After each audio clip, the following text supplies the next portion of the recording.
In every single final expense telesales presentation, there are key things that must always be included in every single conversation that you have. Today, I'm going to highlight a middle to end portion of a conversation that I had with a client that I did close to let you know what those two things are, because if you miss them, you will miss the sale every time. Let's dive in. It's looking good. By the way, if you missed it, my name is Ashley Molinex. Very important to me. Oh, good, good. Okay, I was going to say very important to me with the way of the world. You know who you're talking to. Yes, and I get so frustrated with these people that are calling, and people don't, let's say, introduce themselves. The first thing they go is, and I'm saying, well, you could at least tell me who you are and then ask for me, you know. And it common courtesy, right? Yeah, if you want some business. Right. Yeah. I mean, absolutely. I've worked with companies and stuff like that, and you know, it just kills me how the world is now, and it's kind of bad news. And I'm not saying that in regards to you or anything like that. That's why I called. No, I gotcha. No, every generation's getting a little bit worse. Yeah.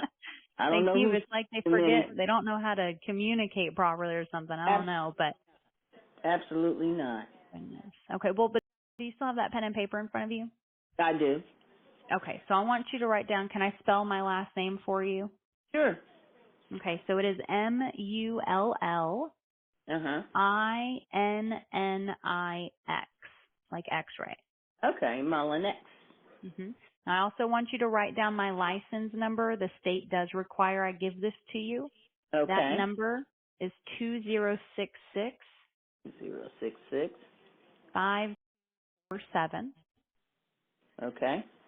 Okay. Now, did you also write down my direct number? Because I know you called me. Do you still have that number handy? I do. I have it written in front of me, 682-432. Yep, that is correct. If you need anything else from me, like a copy of my Ohio license, don't hesitate to ask. I can always get that to you. Okay? Okay, will do. All righty. Now, looking at this here, they do have these programs sorted for me in different price ranges. Every family I work with, they're on a fixed income. So we always want to make sure it's comfortable and affordable for you every month. Would you say somewhere between like $80 and $100? Is that a good place to start, or is that a bit too much for you? That's a bit too much. That's okay. What if we go down to like 60 to 80? Is that better or still a bit too tight? That's better. Okay. Do you want to first start at 40 to 60? Because we can always kind of move around. I just want to start where you're super comfortable to see your options. What do you at 40 to 60? 10,000 or 5,000 or what? Or I'm pulling it up. Bear with me. My computer's going slow, so it's okay. A little lag today. No worries. I'm also I'm just south of Fort Worth, and we've been getting hit with a bunch of storms, so our internet has been so spotty lately. Yeah. Okay, so let's see here. So we are kind of close with the price range between 40 to 60 bucks.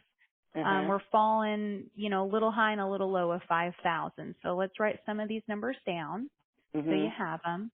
First off, the carrier we're looking at is American.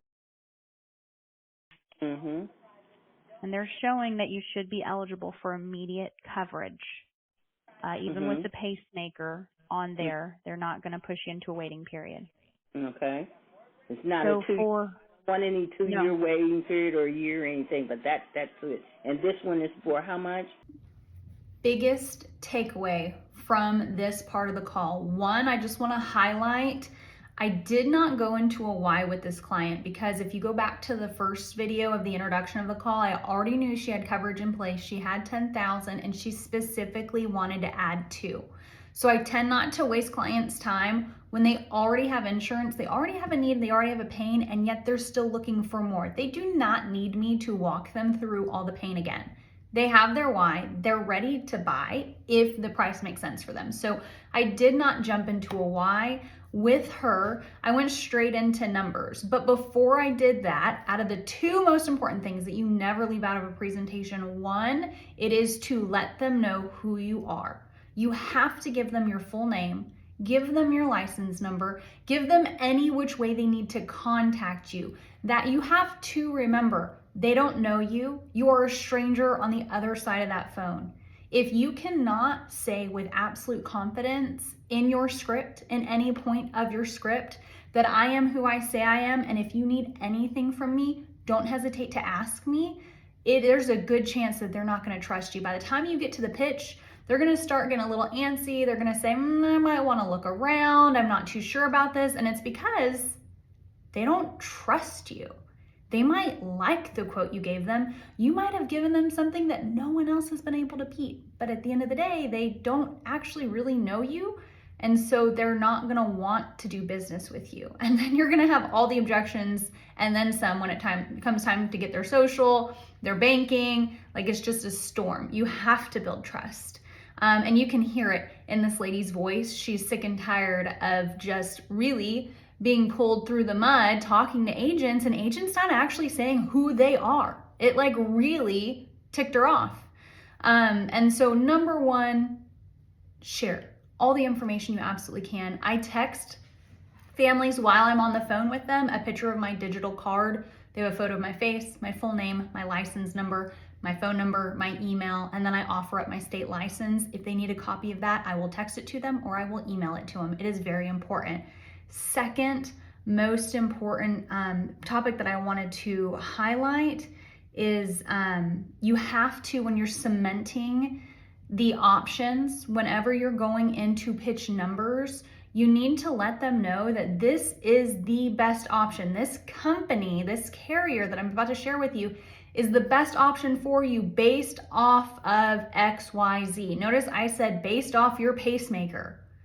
If someone has COPD, emphysema, diabetic neuropathy, a pacemaker, dementia, I mean, whatever it is, whether it's a GI product or a simplified issue product, I am always letting them know that this carrier is the best option because of the COPD and the oxygen usage. This carrier is the best option because of the diabetic neuropathy with the amputation. This carrier is the best option because of your pacemaker. If you can say these things with confidence, they will, again, they'll trust you and everything you're saying, and they'll be like, you know what? She's right. Like, I need to get this handled, and this is going to be the best option for my condition. You personalize it, let them feel heard, really take care of them, and that's how you get a sale. I hope you found value in this portion. If you have any questions, please leave them in the comment section. Feel free to email me, like, and share this video to other agents.